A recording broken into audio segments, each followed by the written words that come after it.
everyone.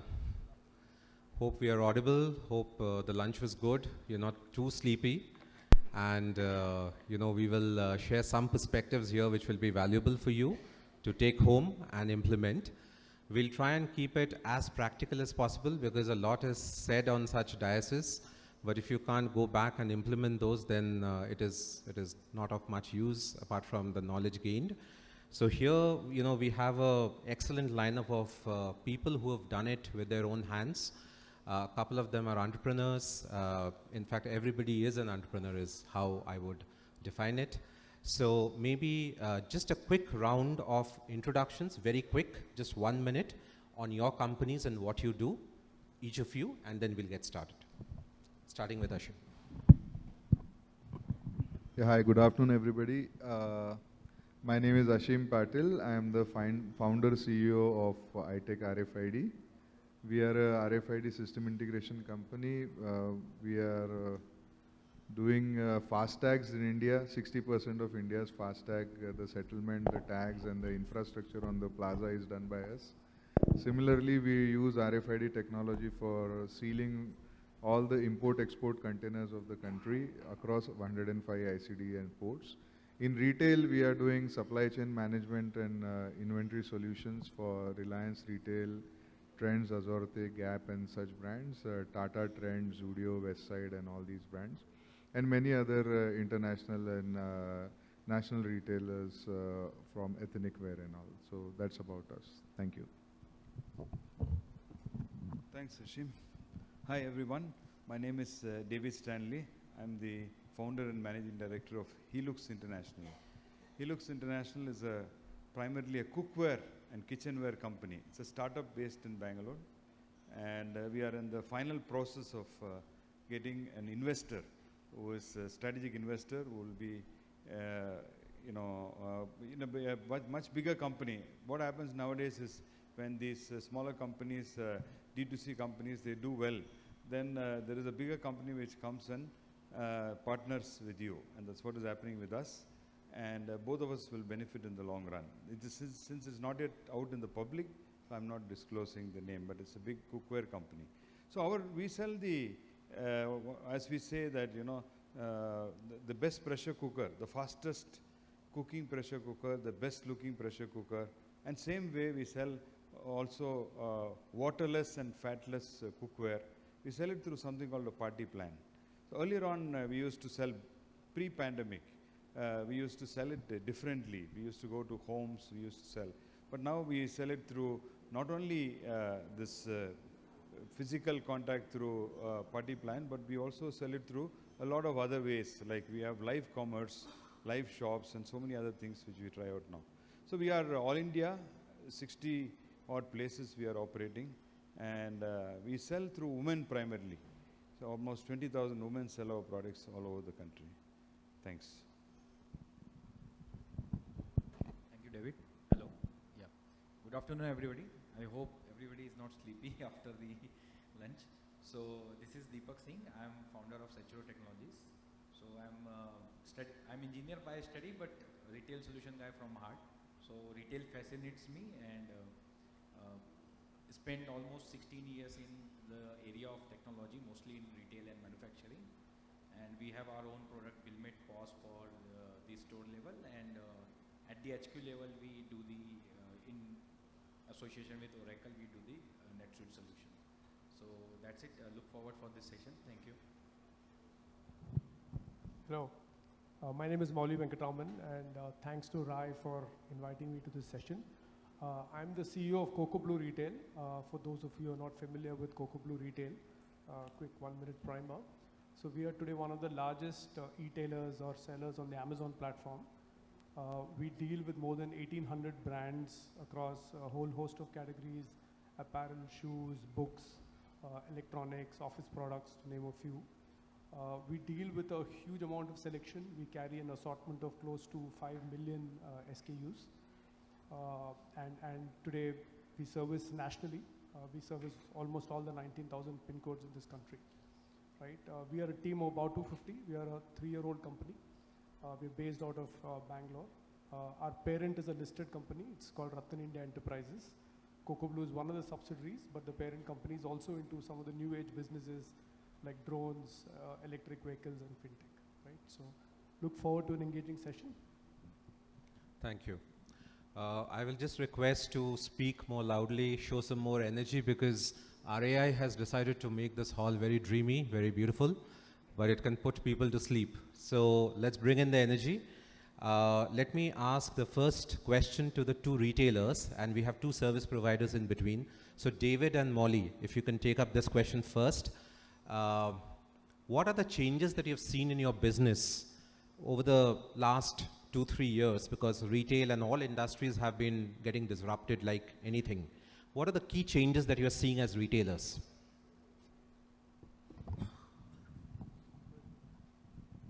Yeah, so I would say that a lot of the changes that we are seeing are really sort of secular changes which have been in for a while. They've of course been accelerated by events like the pandemic, but I would say some of these have been in for a while, right? And I'll state some of the sort of, I guess, more obvious ones. The first is, of course, the industry I'm in, the rise of e-commerce and omnichannel, right? I would say that the pandemic has sort of moved the curve by 2 or 3 years. Otherwise, maybe we would have had a slightly lower penetration, but e-commerce is growing across, and we've heard a lot of the speakers today talk about that. So that's the first one, and we know the reasons which are really driving all of that. The second, I would say, which is impacting us as retailers, and I mentioned earlier on that we handle close to 5 million SKUs, right? Product life cycles are getting shorter and shorter. It's just forecasting demand accurately without getting stuck with inventory is a huge challenge for retailers, and this was an ongoing trend, but it's just accelerating. I would say that's the second sort of Uber trend. I think on the consumer side, a whole lot of changes. One is the consumer is certainly becoming more and more aware of what product he or she is buying, right? We are seeing what's happening play out in real time on the food space, right? Nobody used to look at the back of the panel, and today, thanks to the food farmers, etc., right?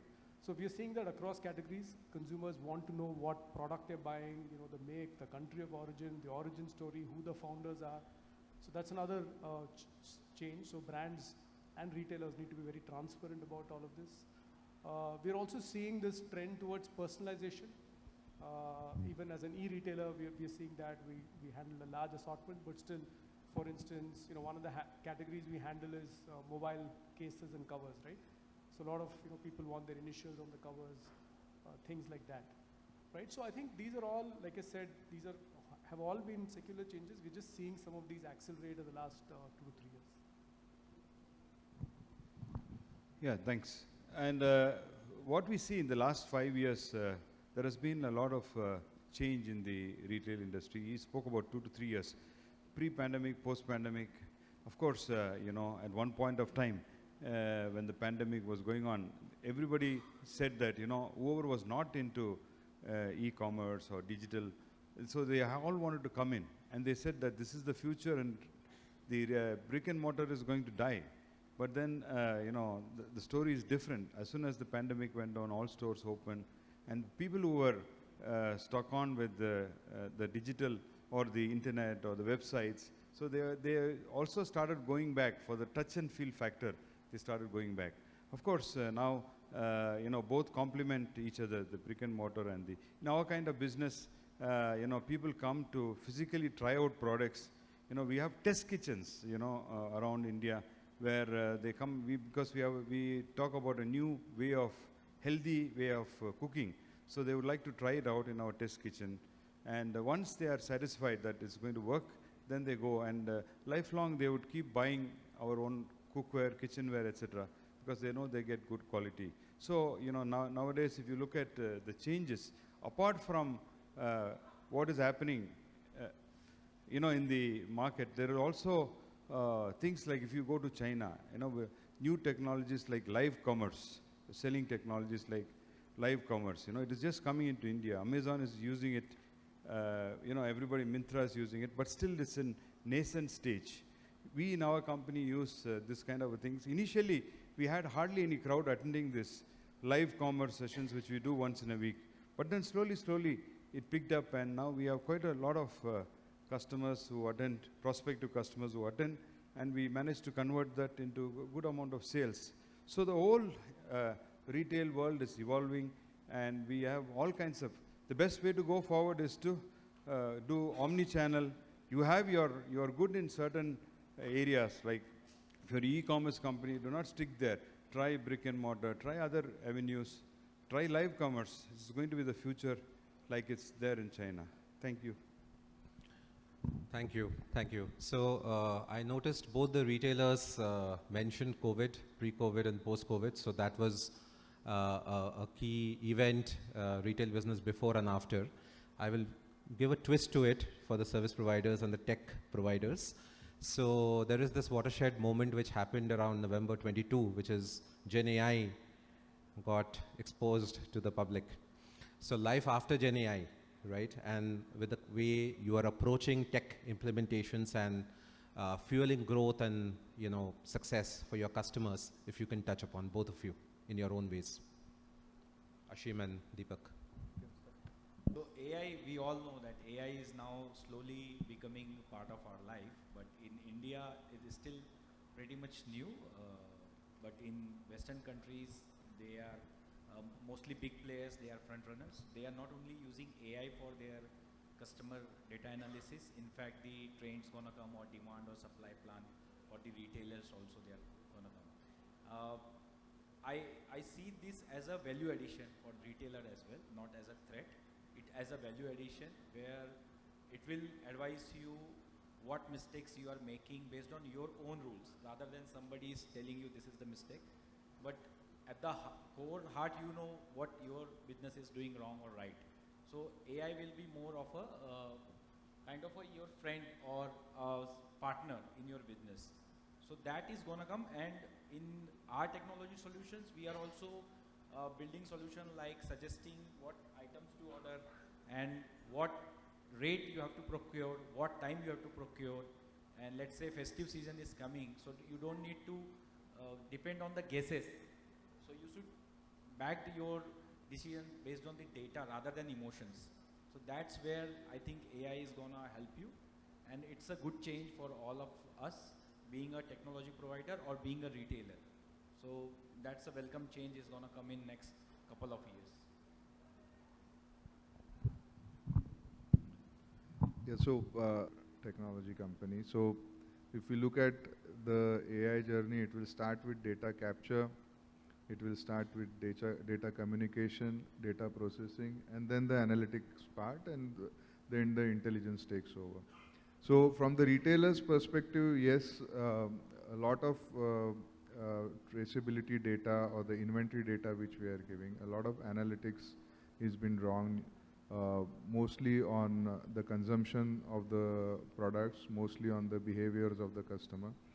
From the technology service provider's perspective, even in our organization, the use of AI basically is very, very predominantly increasing, and what everybody is using it basically is for faster turnaround times of whatever results are expected. So I look at it, or we at i-TEK, we look at it as a very good and strong and effective weapon. Now, how to use that weapon, in what manner we have, so I always quote an example, you can use a sword to cut an onion, and you can use a sword to win battles as well. So we are still learning. The AI has learned our intelligence, and we have to still learn the intelligence of AI, what output we can draw out of it. And I think slowly and slowly we both will coexist, and not only our retailers or our customers, but even solution providers like us are benefiting with AI. Thank you. I will share a perspective, and those of you who are still feeling a little sleepy because of the room environment can wake up and think about this. So, we have been talking about customer experience in retail for ages, and we have had different levers to deliver customer experience, right? Whether it's the store ambience, whether it's efficient planogramming or very innovative planogramming, or any other tools that we had at our, even visual merchandising, right? Different ways to attract customers to say that, you come into my store and then you stay long and you engage. Now, both retailer and the consumer has kind of the same power, okay, which is different forms of Gen AI. Okay, so somebody can use ChatGPT to ask what kind of styling will work with me, my kind of persona, my kind of occasion, what do I buy? And the retailer can also use similar technology to kind of suggest, prescribe or recommend, right, what you can do with the consumer once the consumer, he or she, is in the store. So how do you think this customer experience play will happen? Any views are welcome across all four. Well, today's consumer is a lot different than the yesterday's consumer, you know. Like, for example, if you take personal care brands, you know, people would not change a shaving cream or a aftershave. I don't know what the women use, but they will not change it at all for 15 years, 20 years. Any other new products, they would not even go to that part of the retail store. But now the consumer trends are different.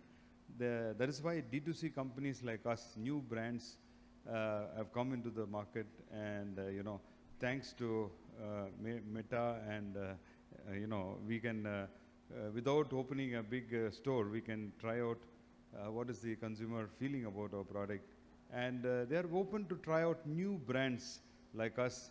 And fortunately, the D2C companies, you know, come up with more value, innovation, and so then once they try out, and then you know, that is how, you know, the bigger companies are attracted to you know, invest in the smaller companies like us, you know. So the consumer trends are changing, and also earlier on we were afraid of selling high value products in India, but today we find that, you know, price is not a big problem, you know, as long as customer gets value, and you know, we know the price of many. If you look at luggage, we have big brands like Samsonite, you know. Earlier on I used to think that when I see those brands abroad, whether people go for this, but in India now we don't have a problem, you know. Even college kids using Samsonite bag which just costs 30,000 bucks, etc. So trends, consumer trends are changing, and it will continue to change, and India is going to be exciting. I believe it's the 5th largest retail market in the world. It's going to be an interesting place for both the marketers, also the consumers. Any other comments? So just want to add some more things. It's very good insight from David added here. And as you also said, Subhajit, trend's gonna change both way, from the customer as well as the retailers. So if you go back 2 or 3 years back only, so most of us were not wearing smartwatches, right? But smartly retailers have advertised in a way that suddenly we became more health conscious, more data we want and everything we want. So it's gonna change both ways. Some will come from the consumer side and some will come from the retailer side. But at the end, it's a win-win for market. It's win-win for market and it's win-win for everyone. And as a market, India is very diverse. So it's a room for everyone, whether it's a small player or big player. So there's a room for everyone. So that's where we will see more innovations via AI or via more technologies, and more informed decisions customer and retailer will start taking on it. No, we generally divide our customer asks into 3 buckets. One is either they invest in technology for cost optimization, they invest in technology for the operational efficiency to be improvised. And the third and the most compelling reason nowadays which we see is everybody wants to enrich the customer experience by way of using technology. So this we are observing day in and day out in retail, whether it is click and collect, whether it is the fitting room solutions which we are giving, where there is the fitting room analytics is running, the fitting room experience, overall experience using technology is changing. Self-checkout, for example, you know, assisted checkout and self-checkout not only in apparels but right from the convenience stores and all. So these are the experiences which retailers are willing to invest in for their consumers, and we are seeing a lot of traction from the consumer end as well. You know, so whenever any retailer wants to start with a checkout, a self-checkout system, they will have maybe 5 manual tills and maybe 1 self-checkout. And especially for certain buys, like somebody wants to buy just a pair of sock or a single each piece kind of a basket, the traction is very, very high. So I think that this is the number one number one reason for investment in technology, enrichment of customer experience.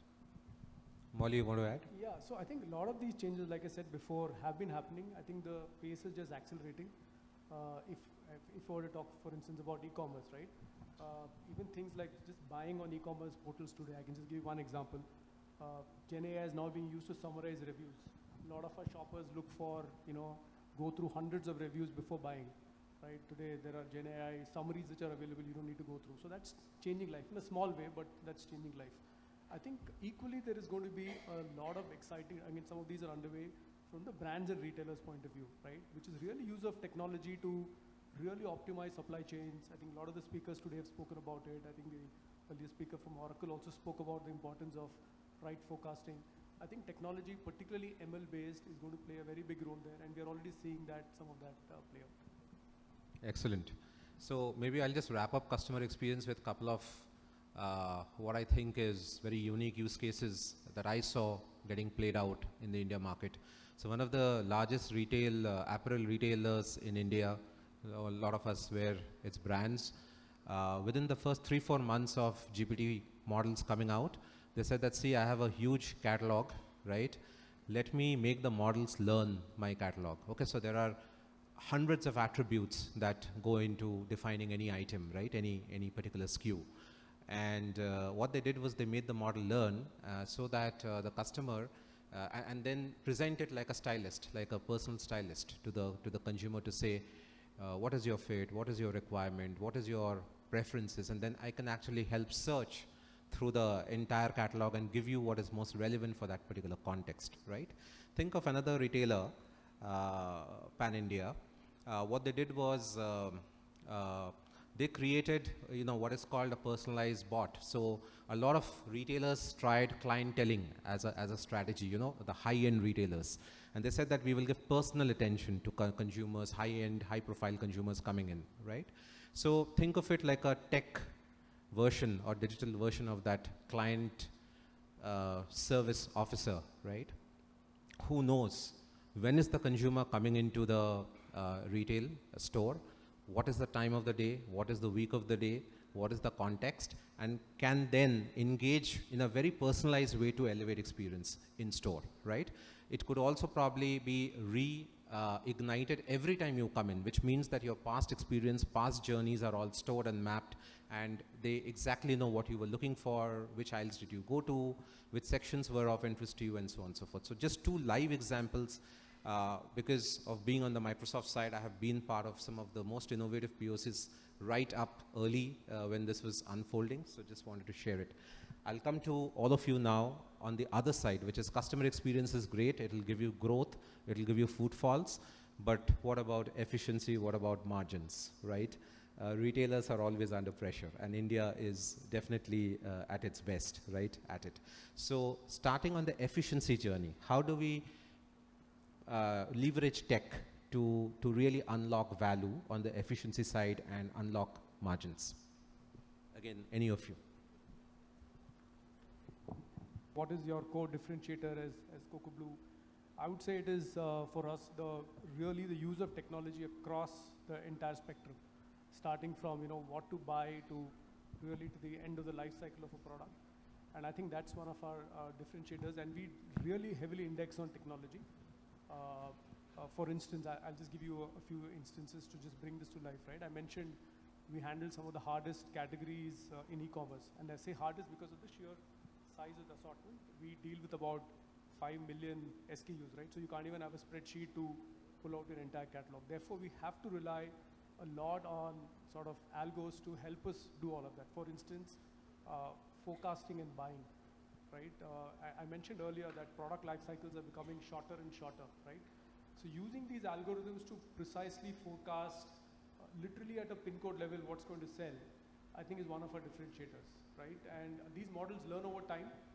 So, with time, you gain that advantage. And our business, like any retail business, is a game of bips, right? 10 bips or 0.1% improvement in efficiency has a huge knock-on effect on the bottom line, right? So I would say that, across, we use algorithms, for instance, for buying, for our pricing. Pricing is a deep science. There are multiple factors which go into determining the optimum pricing, which really maximizes the cash flow. We also use it for placement decisions, right? Which is the sort of nearest site to keep the product so that you can reach it to the customer. And these days the bar is, you know what it is, right? It was one day, now it's 30 minutes and 10 minutes. So how do you keep getting products closer and closer to the customer, all the while, keeping your sort of total working capital under control? So I would say that a large part of what we do is really using technology to drive efficiencies across the line. So just to, it's very good insight from Mouli as well. And just to add here, few minutes back we discussed what AI will do. So that's basically, AI is nothing but your machine learning and algo behind it. So as we are seeing daily cases, and now earlier, 10 years back, we were not used to e-commerce. Now we are into the era of quick commerce. So in 10 minutes, you want everything. You just order and it comes. So pin code wise, SKU wise, from the procurement to your warehouse, then to your stores, then delivery, logistic. So your technology is everywhere, and each part you have to see, and you have to do incremental changes on that rather than going at one go. You have to start at, let's say, on procurement side, then on your warehouse side, how you can make your inventory cycle, how you can reduce your cycle, so you can save some more cash, which can increase your margin as well. And then on your warehouse side, rather than investing fully capex on warehouse, you can go for the big logistic provider, which giving you spaces on rent and all. And then on your logistic side also. So retail is something where you have to work with partners rather than doing all at once. So work as a team, work as a partner, and then save your margin and give that margin back to the customer as goodwill, so that customer stick to you, and it also become slowly go to the brand loyalty, because customer is, whenever he's purchasing, he's getting something from you. One is the product, second is the experience, and some goodies, kind of one complimentary product or something, which you can save from the margin and deliver to customer. So that's where on each part of your business, retail business, technology is gonna play part. So that's from my side. Yeah, we are not so much into tech as these guys are, but still, technology and the evolving changes in the market has changed the way we work. I remember 5 years back we used to have 23 stores or warehouses all over the country, because customer says, you bring your mall and I'll give you the money. But the market has changed now. So from 23, we have, thanks to Amazon and thanks to Flipkart and so many other people, that customer is willing to pay and wait, for a few days. And from 23, we could come down to just one, thanks to the apps which, these tech companies provide, and everything is done in the phone now. The phone is the office, and the consumer likes it. The consumers love it. The sellers like this product, and everybody is good with it. So that's how we use tech, to increase efficiencies and to lower the inventory. Nowadays, the business is, margin intensive. Everywhere, we have costs, so it's very, very important. We have new costs like, our digital marketing costs are, can go up to 5 to 10%. So in this situation, technology helps us to manage our business well. Yeah, just in addition to my fellow panelists here, see, at the end of the day, we are fulfilling the physical product. And we, with the technology stack we have to offer, we are giving a digital identity to the physical product. So for the fulfillment of that product, whether it is from farm to table or from the manufacturer to the point of sale, what is most important is traceability and visibility. Now, the efficiency what technology is bringing in is, the physical stock count or the inventory count, which many of the stores, they do once in 6 months or once in a year. Our customers are doing it every morning. Like doing a morning puja in the store, they do a physical count, And earlier, why everybody wants to do a daily physical count, but why you are not able to do it? It's because it's time consuming. So the efficiency was very, very low. So this is what technology is bringing in.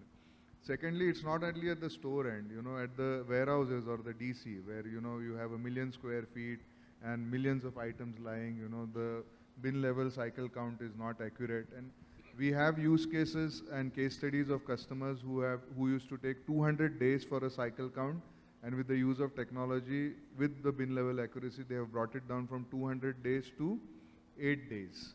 So 192 days of saving, and that is the efficiency. Third efficiency example, which also adds to the quality of life of the store associates and all. One of our customer, they have stopped from 1st of April. They have stopped running night shift across all the 600 stores. So they used to receive the material, the goods from the DC to the store, and the GRN used to be posted with each a scan. And they used to spend like 6 people, 10 hours, so 60 hours. Now with the use of technology, the same thing they are doing with 2 people, 30 minutes. So across all the 600 stores, the night shift has stopped. So this is what technology is doing. And at the end of the day, for the physical product to be fulfilled, you need to know and track and trace the product. And this is what we are doing. And thank you for asking this question. Very, very powerful stories there. And if rest of the retail industry can imbibe that, I think that efficiency can just scale up and benefit everyone. So let me ask maybe this question to the tech providers first, and then I'll come to the retailers. So, our intent is to use technology at its hilt for the benefit of the sector. But innovative technology can also come at a price.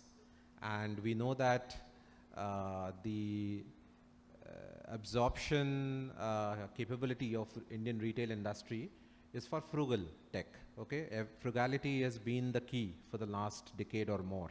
So if you can share any real examples that you have implemented or deployed in a very innovative way, but in a very frugal way, which has benefited retailers in India, in the Indian context. So kind of from low investment to gradually, so I'll share very interesting story of one female entrepreneur we have in Pune. She, in COVID, unfortunately she lost her job, and she was having a good sense of fashion, so she decided to start with her boutique and lady garment store. But in COVID we all were sitting at home, so first is the investment, second is the capex cycle is very huge in their supply chain. So what we have suggested them, we have started with their only solution as low as 5,000 to 6,000 rupees, which we provided to her, just to manage her procurement part, from where she will procure and how she will deliver to some of the certain customer, let's say friends and family to start with. Okay, so once that, after the COVID, when market opens, she had like some kind of investment where she can open a single store she opened. But with the single store as well, you have rent deposits, you have a lot of, you have to keep staff and all. So that capex also came into the picture. So then again, she is into the cycle, she need to increase the revenue again. Earlier it was like, even for 2,000, 5,000 rupees, she was making profit. But now the revenue is double for, let's say, 10,000 per day. But she is still in loss because of the capex side. So we have asked her, since you have already got your store and stock, why you are not going online? So she said that online is very expensive. I tried and it's very expensive. So we have given them our starter solution, Billmade e-commerce solution, where I said, you do nothing, you just put your 50 hot SKUs and you ask your friends or family to purchase from there first, just to get the traction, so that algo can learn, and you also get your website hits, and slowly it will go to your other customers. and you just have one QR printed to your your receipts and your invoices. Encourage your customer to buy online as well. So if they are lazy, they are not coming to store, or if they want to refer somebody, their friends, they can just give the QR code as well. So now she is getting the orders from the US, UK as well. So this is incrementally she is investing. So at one go, we all know for the small retailer, it's not possible to invest huge amount of money. So always in retail, I would say you start as low as you can, go incremental, and once you become a mid-size or big player, anyways you have the extra cash to burn it. But at the start, it's not any technology will not do wonder first day. So at the retailer, you have to be very clear what you want from technology and how you can slowly engage with that technology. So for example, smartphones. Earlier we were using feature phone, but then we came to smartphone. From smartphone now we are moving to iPhone. Everybody is going for iPhones. So this is how the incremental change I would recommend for all retailers, from small to the big. Ashim, Yeah, so we always believe in keeping it light and sasta sundar tikau, any solution. But in our case, the prerequisite for investing in automation is computerization. So if you have to automate something, like if you have to put an ATM in a bank, you need a core banking solution in place. Otherwise, the ATM doesn't work. So our category of customers are before investing on technology. It's never the lack of funds which makes them evaluate or reevaluate the costs again and again. It's the trust on the technology. Whether, and maybe whether this is the right thing to do at this point in time in my business, or do I have to do any other thing. So decision is never whether I have the funds or not. It is whether it will give me the ROIs, or whether is there a better way of doing. So what we have done, what my father, a very wise farmer who has always told me in business, though he never knew what business I am into, he used to say, "Bech ke pachta." Bina bech ke pachtaane se acha bech ke pachta. So in last 24 years of business, I have never lost any order on commercials. 24 years, okay? Never have I lost an order. So I have picked up an order, I was telling you when we were sitting, where there is a trust issue on the technology. I have picked up an order from one of the leading retailers. It is a 1 rupee purchase order. And they paid me 1 rupee 18 paisa. And that is a 100 crore plus account for me right now. Investment in technology in less than 2 years or 3 years. So we have to keep it light. You have to be confident on your technology offering. You have to pitch the right solution. Like we are doing something in apparel, but we never go to convenience store and all, because we know the ROIs will never be justified in the grocery market. But yes, at a pallet level or a case level, it is possible. So the granularity of traceability, the way the technology, the use cases, these are the things. I am passionate about technology, but not at the cost of my customer. Excellent, excellent. I'll come to the retailers, and question is, we have a few minutes left before we open up for the audience. So what does future of retail look like for you? It could be a tech lens, or it could be a pure business lens that you want to put. What does future of retail look for you? Well, yes, being in India, a wide, huge market is open for us. So now it depends on how smart you are in using various distribution channels to tap and take this market. Everybody from outside is trying to come to India, but we are here already. And now we spoke about India's production capabilities. Now they are increasing. What you get, the quality of products what we get in India is, for example, the cookware which we sell. The quality is equivalent to what you get in America or Europe and things like that. Of course, our prices are higher than the normal bazaar cookware prices, but it's a lot. But people today are willing to pay that for the quality and things like that. So as far as the retail market is concerned, I already said this figure that the 5th largest market. India is growing very fast. we look at a very, very good future for all the retailers. And we should use all the distribution channels and get a big success out of the market. Yeah, I would say that pretty much the spirit of what everybody's been saying. It looks very exciting, right? We all know the numbers, sort of $1 trillion becoming $2 trillion of retail, 15% plus CAGR. So all of that is of course true, but I think some of the changes we are seeing now will accelerate even more. A lot of the technology which today sounds like science fiction is going to play out in real time, right? Who knows, you might have Gen AI based sales assistants available across all channels, for instance, right? So I think that's one. So technology is going to become part and parcel of retail life, both in offline, online, and the lines will blur. I also think, and we're already seeing this, right? We're going to see a whole host of D2C brands or new age brands, which are really built in this era, which are really tapping niches. So we're going to see a whole host, and this is a global phenomenon, right? Not just India. So we're going to see a whole lot of exciting new product segments come up. And I would say overall it looks pretty exciting, irrespective of the channel you're operating in. Okay, thank you. So I think for me, you know, whenever I was a student of retailer, or I am a student of retailer for the last 10, 12 years. And whenever I read about retail, it was always said that India is the largest retail market, but only a single-digit percentage of it is modern retail and organized retail. Rest is unorganized, right? For me, the ONDC revolution that's beginning to start is, I think, one of the key, movers and shakers to transform us into the largest organized retail market in the world, right?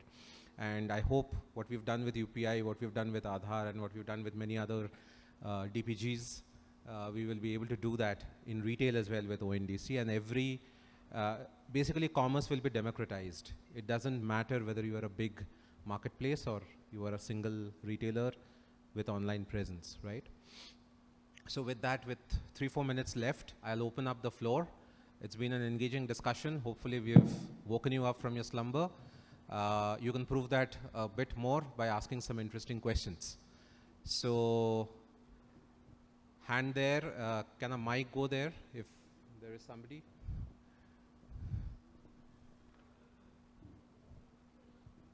Hi panelists, I think it was a very interesting session. I wanted to ask, right, the discussion on technology, it was more from the retail side of it, as in a retailer side of it. Even now when I go to the store, my experience hasn't improved, right? It may be billing times, may it be, where the item is located. So, while we are, in terms of technology, it is primarily happened in terms of the back-end operations, capturing the data well, but when is the, what is the panelist view in improving the customer experience, apart from 1 or 2 displays which are put, and videos that are run? Is it, what do you, the panelists, feel in terms of the in-store experience of a customer and that keeping pace with the rest of the data-related products that we're discussing? You can take, I can take. So, yes, your observation is correct, and when we are, from the technology which we offer, we look at a retailer at the end of the day as a manufacturer or a warehousing, logistics and all these, because the supply chain is, so before I mentioned about cost optimization, operational efficiency and enriching customer experience, and this goes in the same order, so any investment in technology, when we are doing workshops with our customers, and I think my fellow colleagues will agree with me, that first they want to set the house in order. So a lot of supply chain traceability issues, lot of visibility issues at the DC level, at the logistics level, and the customer facing or the interactive systems by using technology is the last leg which our customers want to touch, because it's very tricky, especially in today's age of giving a single star and 2-star and immediately putting Google reviews. When we look at, take fitting room for example, it's a fantastic use case, the fitting room analytic. But every retailer is worried in apparel that if they put RFID in a fitting room and if it gets mistaken as a camera system or something where the camera is detecting the apparel or something. Before even asking the store associate, they will be already putting it on the social media that this fitting room is using a camera or whatnot. So we have to be very careful, you know, when investing on technology which is facing the consumer or the customer, and that's where it will come. And it has started with, in our case, it has started with checkout systems. It has started with interactive systems which are outside the fitting room, and that's why you see all the screens and all. And I think slowly it will become more intrigue, and it will have much more use cases. So, if I guess your question, I think you are more concerned about brick and mortar supermarket, local supermarket, right? Rather than the branded ones. So branded ones, we know they have quite sorted the problems, where you can see that their products are very nice. You can see what place you have to go. In the local market or supermarket, still the tech adoption is very low, but slowly the next generation, when they are coming, they are adapting it. And I'm pretty much sure that with the help of physical scanning via RFID and using the new technology such as which we are talking here, this will slowly go, because we also like a lot of things to messed up, as you know, it's a kiosk, as we know in our market as well. That's how it goes. But looking forward, how the retail gonna change, it's gonna in a more organized way, even for the smaller player. Now everybody is learning slowly and copying to the big player as well. If you go to the local supermarket as well, they have started doing it. So it will take some time, but I think with the help of good products and with a little help of in the investment, this can be sorted out. And for the big brands, AR and VR anyways still there. For if you go to big brands, then augmented reality and virtual reality already in place. So that's also helping consumer where the products are, which product is best suited for them. This will slowly replicate in the smaller retailer as well. But it will take some time. It will take at least, from where I see it, at least 3 to 5 years still. See, one final comment from my side is CX also, customer experience also has an economics. So it has to be tiered, right? It can't be the same superlative customer experience for everything, looking at your average selling price, looking at your number of footfalls, looking at the persona of customers who walk in. Is it a high street store? Is it a store in the mall? Is it a neighborhood store, right? So it has to be tiered and differentiated. We are on time, but we can take one question. Sir, this question is for the cookware. David, sir, I would like to take your inputs on this. Sir, 80% of the market of cookware is already captured by 3 major players. Again, it's a complete distribution game. What is the key factor, or like something, you being a veteran of cookware market, I would like to understand from this, to the CDPs or the dealers, how you convince them to try your brand, how it sort of helped you in your journey. Yeah, that's how I would like to take your input on this. Good question. Thank you very much. We are direct. We directly, we have party plans. We sell directly to the consumer. We are not dependent on a store. We don't go through a store. Okay, so we have a lot of lady franchisees, over there. As I told you, 60 franchises all over the country, and they do these party plans. And we also generate direct inquiries through our social media marketing. When we show a little bit of our products, and then customers wants to know more. And since we are doing direct, it's a very old-fashioned way, but it works very effectively. And once they buy our brands are not very well known, but once they buy our brand, then they keep on buying. They become a lifetime customer for us. So that's how we operate. And the cookware market, in the Indian market, the cookware market, even a small pie is big enough, because the overall market size is big. Thanks. Thank you, sir. Thank you. And we will conclude with that. Thanks a lot for this panel discussion. Hope it was enriching for everyone. Thank you.